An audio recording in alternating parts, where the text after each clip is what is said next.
Karkıra üçün canını berip Kazaklarga ötüp ketpеш üçün kıykırıp çıkkan жалгыз депутат sizsiz. Колдойм сизди, Ибрагим аке, дейт. Бакыт Качканов, чоң рахмат, чоң рахмат. Бул жерде Каркыра өзү 60 000 гектар жер, 60 000 гектар. Ал жерде Каркыра, жылуу суу, ичке суу, Санташ, Тотаян деген кыштак айылдар бар. Ал жерде 625 гектары Казак туугандарга өтүп кеткен, 1136 гектары бизде калды деп кыйкырганбыз. Биз уттук деген ошондо дагы адамдар, бирок ал туура эмес. Биз ошол 625 гектар жер дагы кыргыздын жери болчу. Ал талашкандыктан алдырып коюп, биздики өтүп, биз уттук деп чыккан, бул туура эмес. Биз ал жерде утулдук, мен ачык эле айтайын. Жер бул 625 гектар эмес, 1 çarçı metr жерди. 1 metr жерди эч кимге бербешибиз керек. Бул биздин жер. Биздин жер. Биздин жерибиз кичинекей болгону 198 000, 200 000ге жетпейт. 198 000 квадрат метр түшөт. Бул деген өтө кичинекей биздин 7 миллион эл үчүн. Казактардыкындай далабыз жок, жаткан жерибиз жок, иштелбей калган жерлерибиз жок. Biz her bir metre üçün tike turuşumuz gerek. Her bir metre üçün. Men жерди кандай баалуу экендигин чет мамлекеттеринде көрүп атам, мурда да билчимин. Ошон үчүн чырылдап чыкканмын. Ак жол партиясынан жалгыз мен каршы добуш бергенмин.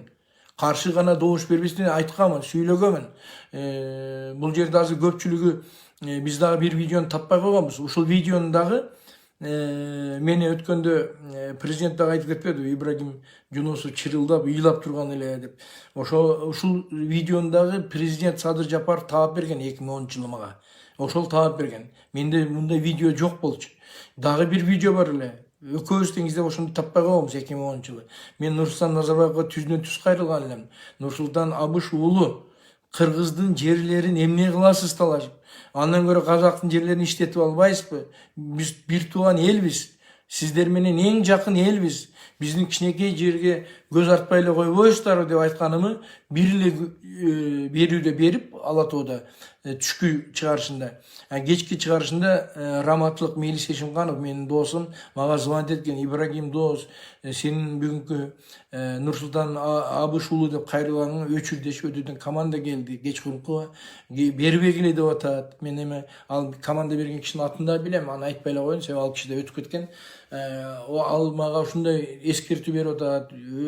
Көрсөтпөгүлө бул түп тамырынан жооткула мындай интервьюну деди. Себеби дегенде сен Нурсултан Абыш уулу депсиң, Нурсултан Абышевич дебей коюпсуң деген шултону коюп атат деп Мелис айтып, мени ошондой деген. Ошол записти таппай койдум мен эч жерден.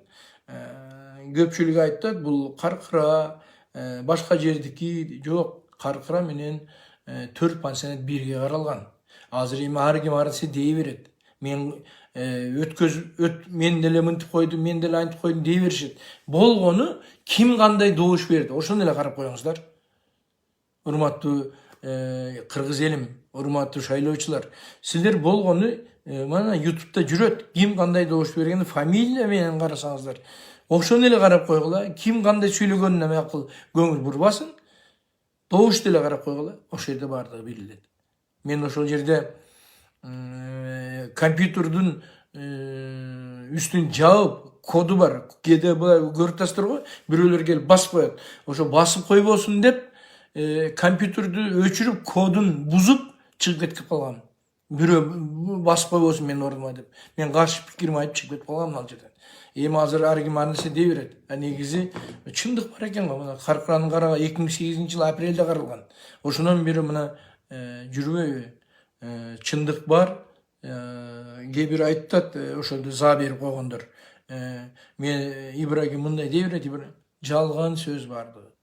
Мен силерге айтып коеюн, бул жалган. Ким кандай бергендигин, ким кандай депутат экендигин ошол эле энергетиканы караганда, ошо эле каркыраны караганда, ошо эле 4 пансионатты караганда кандай добуш бергендерди бир көз жүгүртүп койгула, турат, илинип турат.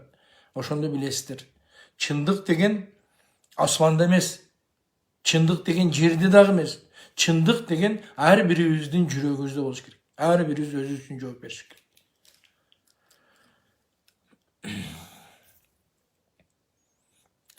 Айнаш Кузубаева. Ибрагим аке, саламатсызбы? Мурда күбөнөрбөз талант катары бааласам, азыр күчтүү, мекенчил, патриот катары сыйлап калдым. Саясаттагы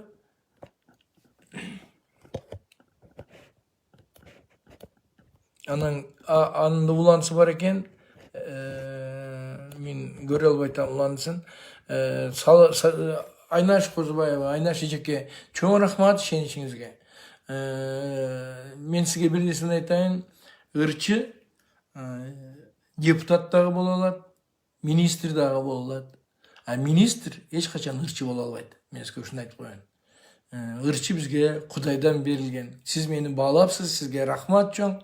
Сиздин ишеничиңизди, сиздин бааңызды мен аткарам дагы. Сизди уят кылбайм. Сизге окшогон шайлоочуларды уят кылбаймын.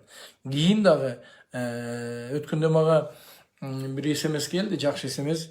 Ошол эле каркыра, ошол эле пансионат кетип баратканда, эртең силер балдарыңардын жүзүн кантип карайсыңар? Биз үчүн биздин балдар жер карап уялып калбасын. Өзүңөр үчүн эмес, балдарыңар үчүн прочу берип койгулачы, кетпесин деп чырылдаганында бирөө ушуну жазып туруп айтыптыр. Сиз балаңыздын алдында дагы, кыздарыңыздын алдында дагы, неберелериңиздин алдында дагы жүзүңүз жарык экенин мен билем деп. Ошо сыңары биз балдарыбыз үчүн дагы, неберелерибиз үчүн дагы аягына чейин таза иштешибиз керек. Ассаламу алейкум байке, бирок сиз негизги түз иштеп келе атасыз, колдойбуз сизди деп Акылбек Садриев жазыптыр. Урматтуу Facebook көрүүчүлөр, биздин убакыт аягына чыгып атат. Дагы берилбей калган суроолор боло турган болсо, азыркы эле өзүңөр 2 СМС жазылыптыр. Ушул учурда эле чыгып каласызбы? Эми мындан дагы тезирээк чыгам. Мындан дагы көбүрөөк чыгам. Себеби шайлоого 1 жума вакыт калды. 1 жуманын аралыгында дагы 3 же 4 жолу чыкканга аракет кылам. Себеби мага кеңеш бергендер айтты, сиз тезирээк чыгып туруңуз, тезирээк көрүнүп туруңуз. Азыр айтпайсызбы, карып кеттир деп жазып атасыздар, чач агарып кеттир деп жазып атасыздар. Эми көптөн бери көрбөгөндүн белгиси экен бул. Мен ушундай түшүнүп калдым. Эгерде күнүгө көрүп аткан болсоңуздар, антип айтпайт элеңиздер.